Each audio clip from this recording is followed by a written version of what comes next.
अस्सलाम वालेकुम और वेलकम बैक।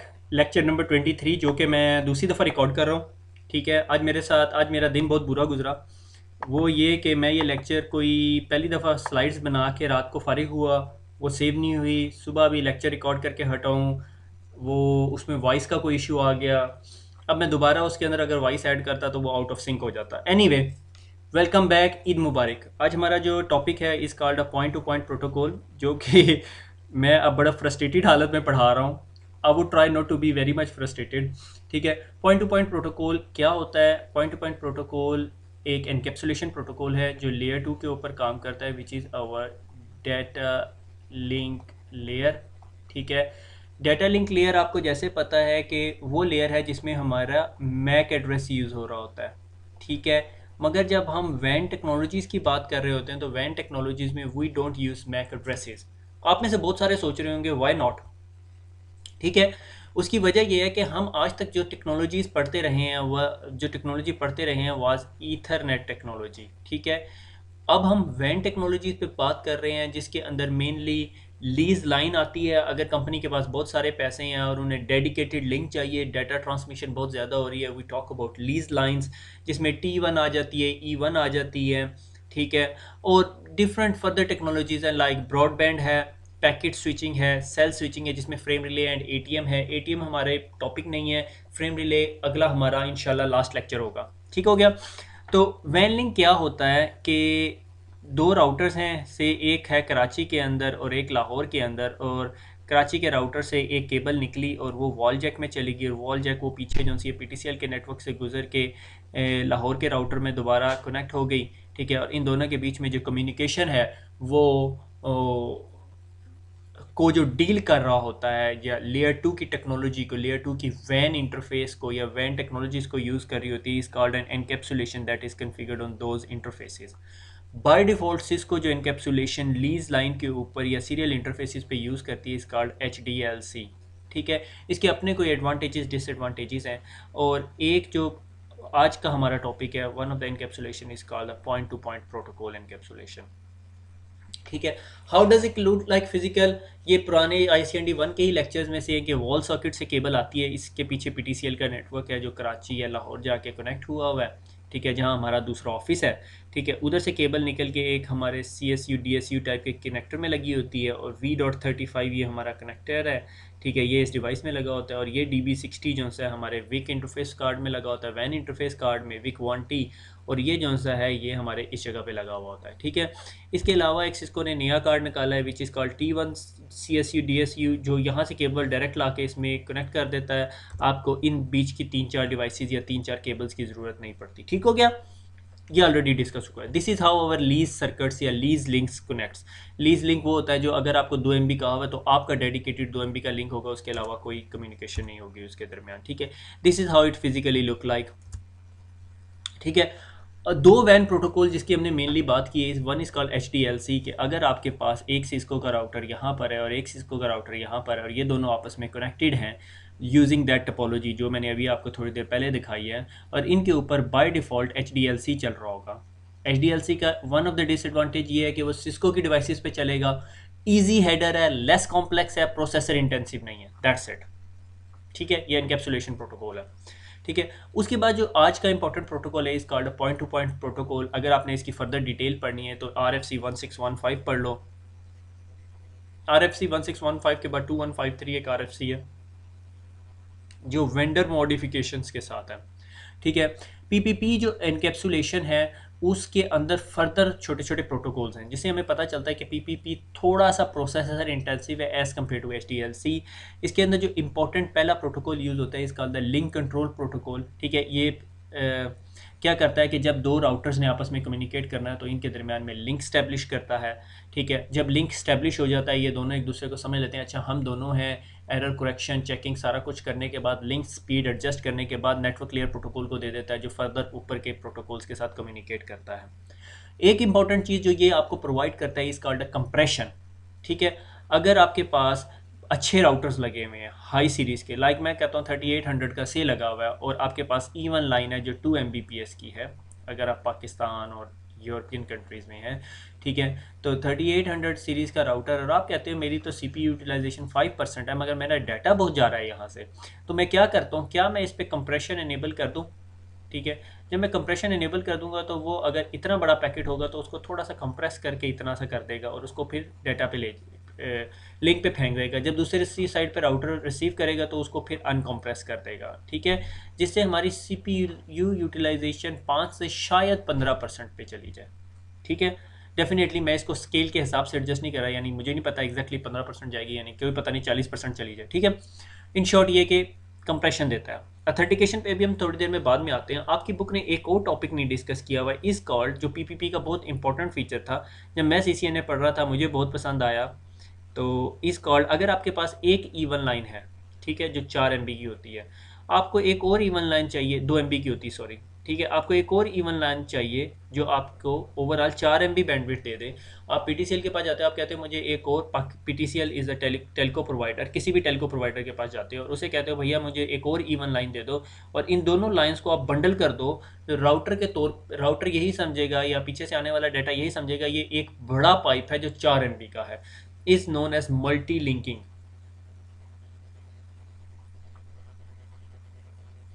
ठीक हो गया।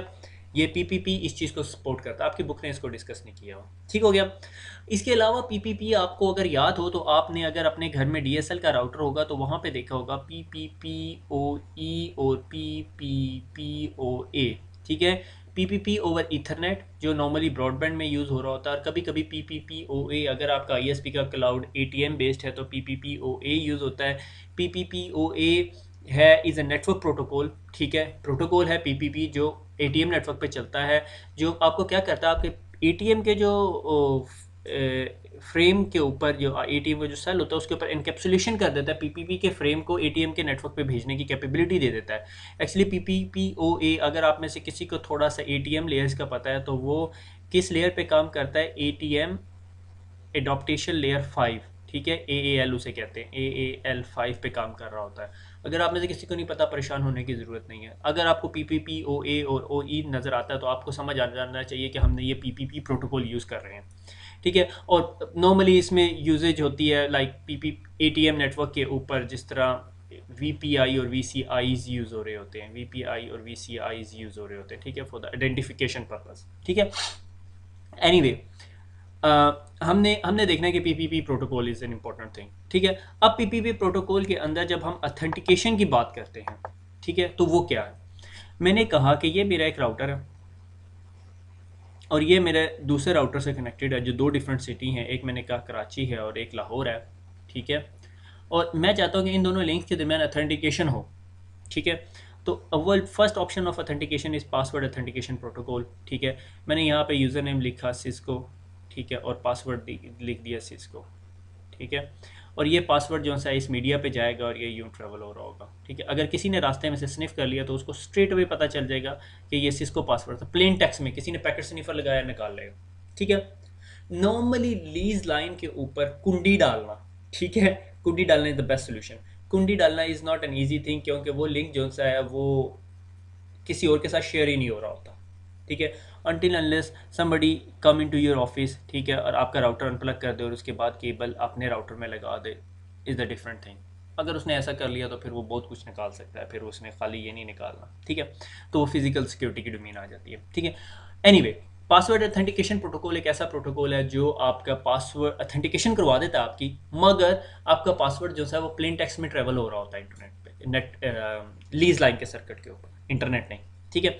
आपको पैप की इम्प्लीमेंटेशन कहाँ नज़र आएगी, मेरे ख्याल में कहीं नहीं यूज़ हो रही होगी। अगर कोई बहुत ही ढीला नेटवर्क एडमिनिस्ट्रेटर हुआ मेरी तरह तो शायद उसने कहीं इंप्लीमेंट किया हो, ठीक है। एक और protocol is known as a CHAP, challenge handshake authentication protocol. ये क्या करता है, ये करता है कि अगर एक राउटर ये है और दूसरा राउटर ये है जिनके ऊपर पीपीपी चल रहा है, ठीक है, तो अगर इस राउटर ने इसके साथ कनेक्ट करना है तो वो उसका कहेगा भैया गिव मी द पासवर्ड, ठीक है। और ये क्या करेगा, इस पासवर्ड को उठाएगा, ठीक है, और अपने हैश फंक्शन से गुजारेगा, ठीक है, जो भी उसका पासवर्ड है, से इसका पासवर्ड है इसको, ठीक है, वो इसमें डालेगा, और MD5 हैश फंक्शन से गुजारेगा और रिज़ल्ट निकलेगा कुछ ऐसा AEO123576219OABC। और ये वैल्यू इस केबल के ऊपर फेंक देगा, ये वैल्यू यहाँ से ट्रैवल होती होती होती इस राउटर के पास जाएगी। इस राउटर को ऑलरेडी पता होगा कि पासवर्ड सिस्को है, वो इस वैल्यू को अपने पास एक पार्किंग में खड़ा करेगा, उसे कहेगा अच्छा सब्र करो यहाँ वेट करो। अंदर जाएगा यानी अपने ऑफिस में जाएगा, राउटर के अंदर एक छोटा ऑफिस होता है, ठीक है ठीक है। और वो वहाँ पे जो पासवर्ड की लिखा होगा उस पासवर्ड को उठाएगा, ग्राइंडर में डालेगा और ग्राइंडर MD5 का हैश कैलकुलेट करेगा और वो एक वैल्यू देगा। वो वैल्यू भी होगी AE012357621908BC। अब वो वैल्यू पर्ची पे लेकर बाहर आएगा और चेक करेगा क्या ये वैल्यू इसके साथ मैच करती है। अगर ये दोनों वैल्यूज मैच करती हैं तो वो समझ जाएगा ये सही पासवर्ड उसने भेजा, ठीक है। दो वर्ड अगर हों यानी सिस्को है, उसका MD5 का जो हैश वैल्यू होगी वो सिमिलर होगी, ठीक है। अगर हैकर को ये वैल्यू मिल जाती है तो क्या वो उससे पासवर्ड बना सकता है? नहीं बना सकता, अनटिल अनलेस आपका पासवर्ड हो सिस्को, ठीक है, CCNA पाकिस्तान, ठीक है, काशिफ, उर्दू IT, इस तरह के पासवर्ड्स हों, ठीक है, तो वो डेफिनेटली क्रैक कर सकता है, क्योंकि ये MD5 क्रैक नहीं करेगा, वो डिक्शनरी अटैक करेगा उसे, ठीक है। डिक्शनरी वर्ड नहीं होना चाहिए। इसके लिए मैंने बहुत अच्छी एग्जांपल जो मेरे नज़दीक है इज कॉल्ड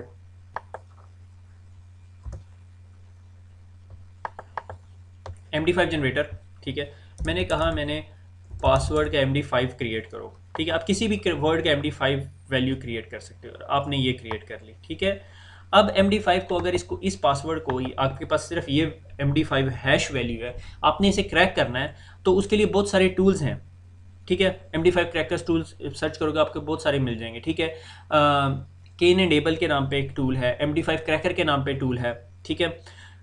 मैं उस टूल का यूजेज नहीं आपको दिखाना चाह रहा, ठीक है। अगर कभी टाइम लगा तो मैं आपको वीडियो रिकॉर्ड करके दे दूंगा और विंडोज़ के पासवर्ड उससे क्रैक हो जाते हैं, ठीक है। बहुत सारे पासवर्ड भी क्रैक हो जाते हैं, ठीक है। अब मेरे पास ये MD5 वैल्यू है, मैं कहीं स्निफर बैठा हुआ था, मैंने ये देखा और मुझे ये MD5 की वैल्यू मिल गई, ठीक है।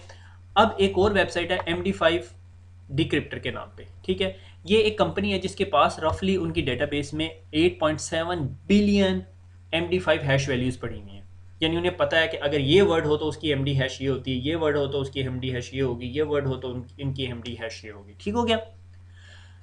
जब उनके पास ये वैल्यूज़ आ जाती हैं, ठीक है, तो वो कहता है कि मेरी वेबसाइट के ऊपर यहाँ पे अपनी MD हैश वैल्यू रखो, ठीक है। और मैं आपको बताता हूँ कि अगर वो मेरी डेटाबेस में हुआ तो मैं आपको उससे कैलकुलेट करके बता दूँ, क्योंकि वो सिर्फ ये वैल्यू कैलकुलेट कर रहा होगा। वो देखेगा उसकी अगर किसी डेटाबेस में किसी फील्ड में ये वैल्यू पड़ी हुई है तो उसे पता चल जाएगा उसके अगेंस्ट ये है, ठीक है।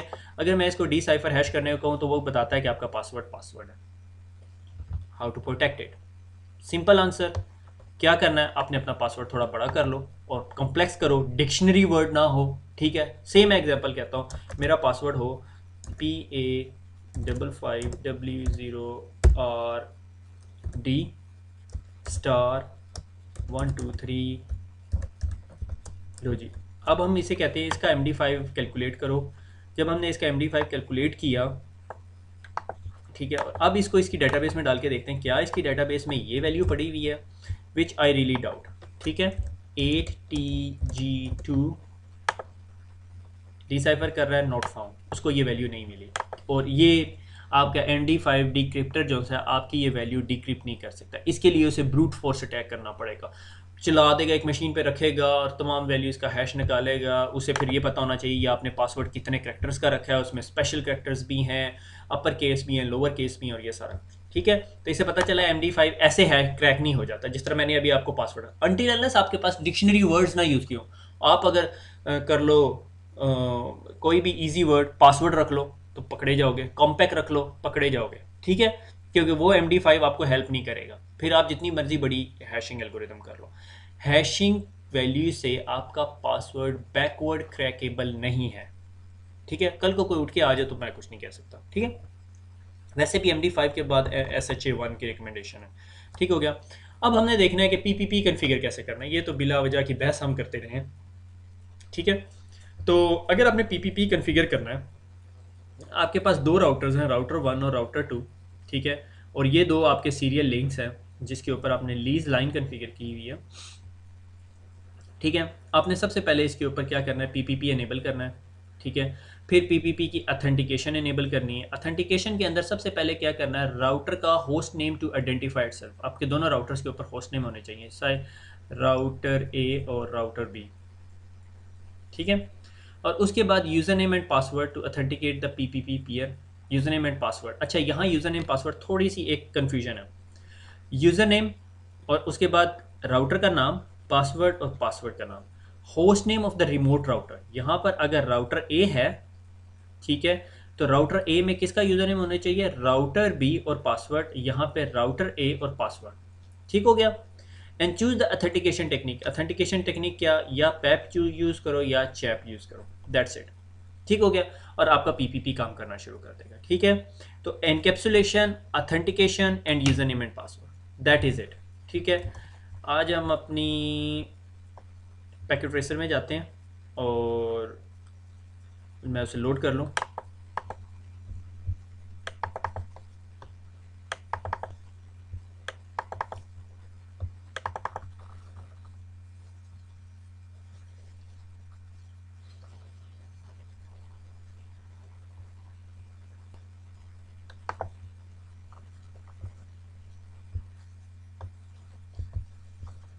अच्छा जी, ये हमारे दो राउटर्स हैं, ठीक है, जिनके ऊपर वैन लिंक कन्फिगर हुआ हुआ है।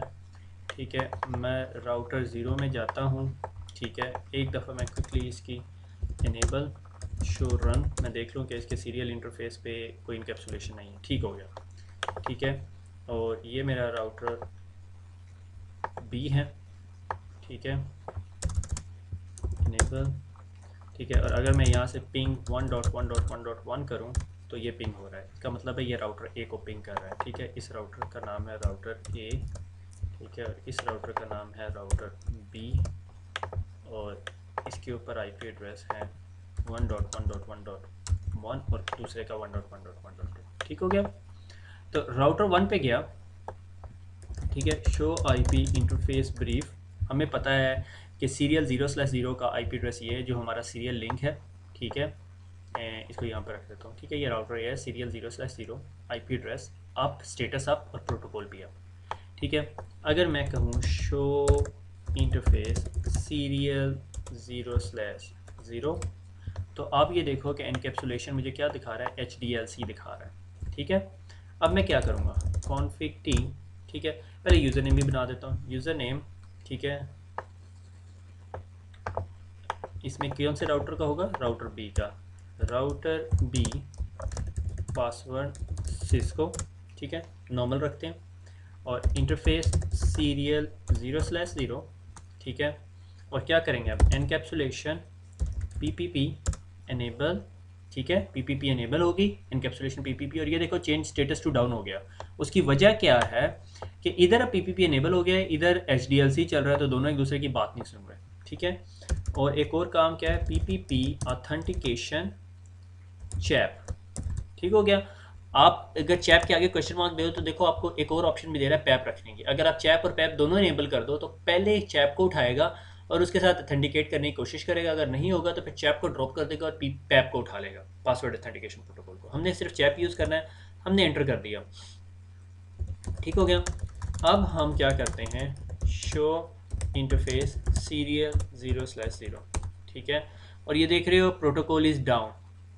ठीक है, और लिंक स्टेट प्रोटोकॉल जो होती है, LCP का जो स्टेटस है, ठीक है, वो क्या हो रहा है, क्लोज्ड आ रहा है आपके पास। उसकी वजह क्या है, क्योंकि अथेंटिकेट नहीं हो रहा। ठीक है, लिंक कंट्रोल प्रोटोकॉल का। ठीक है, अब मैं क्या करता हूँ, क्योंकि राउटर जो बी है,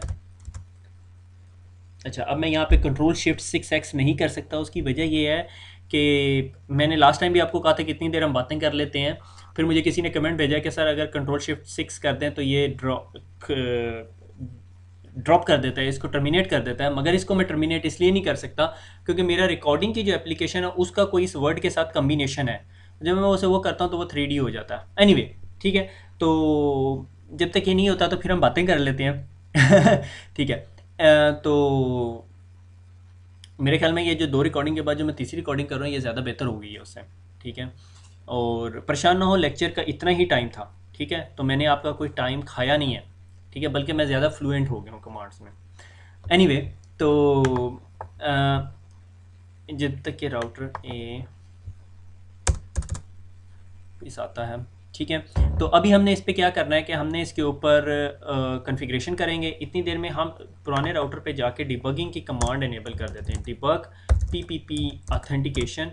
जिस तरह ही पीपीपी ऑथेंटिकेट होगा तो यहाँ पर आपको देखना कुछ मैसेजेस आएंगे जो बताएगा कि ये ऑथेंटिकेट हो रहा है, ठीक है। अच्छा, ये कठिन ही ओपन होता है, ठीक है।